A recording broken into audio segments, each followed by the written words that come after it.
Subscribe करे खातिर लाल button दबाई और भोजपुरी के ताजा अपडेट पहले पावे खातिर घंटी वाला बटन दबाई।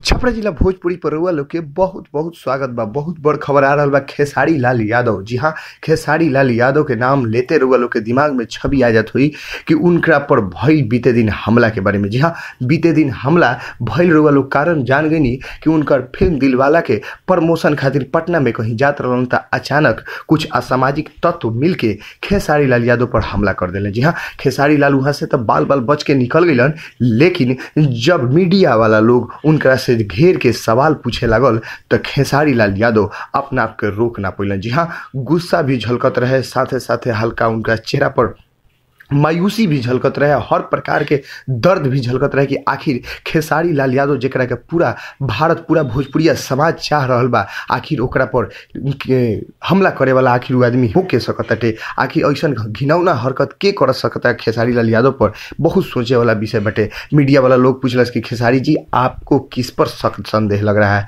खेसारी लाल सीधे सीधे बता दिलन कि उनकर कामयाबी से बहुत लोग के परेशानी हो रहा बटे, उनकर कामयाबी बहुत लोग के देखल नहीं जात, उनकर कामयाबी से बहुत लोग के टेंशन हो गई बा, आगे के रास्ता बंद नजर आ रहा बा। एक चलते खेसारी लाल यादव पर इस टाइप के बराबर हमला करावल जा रहा बटे और खेसारी लाल यादव इतना कह के रो पड़ले। जी हाँ, जब खेसारी लाल इतना कह के रो पड़ले तब मीडिया वाला लोग भी उनका के सांत्वना दिलस आ कहलस कि खेसारी जी रुआ ऐसा कोनो प्रकार के चिंता करे के विषय नहीं है, हमनी के रुआ साथे बानी सन। खेसारी लाल सीधे कहलन कि हमार दर्शक हमार भगवान बटे, जब तक ले उ चाही तब तक ले खेसारी लाल यादव स्टार रहियन और कोई उनका के हटा नहीं सकत। जी हाँ, सही बात बटे। आखिर खेसारी लाल यादव पर हमला करे वाला आखिर हुआ सामाजिक तत्व के रही, बहुत प्रकार के सवाल खड़ा हो रहा बटे। कैसे कि आए दिन लगातार कबो गाली वाला कबो कोनो प्रकार के विवाद नया नया प्रश्न के जन्म देता। भोजपुरी के ताजा खबर वालों के बीच ऐसे ही लिया बस लाल बटन दबा के सब्सक्राइब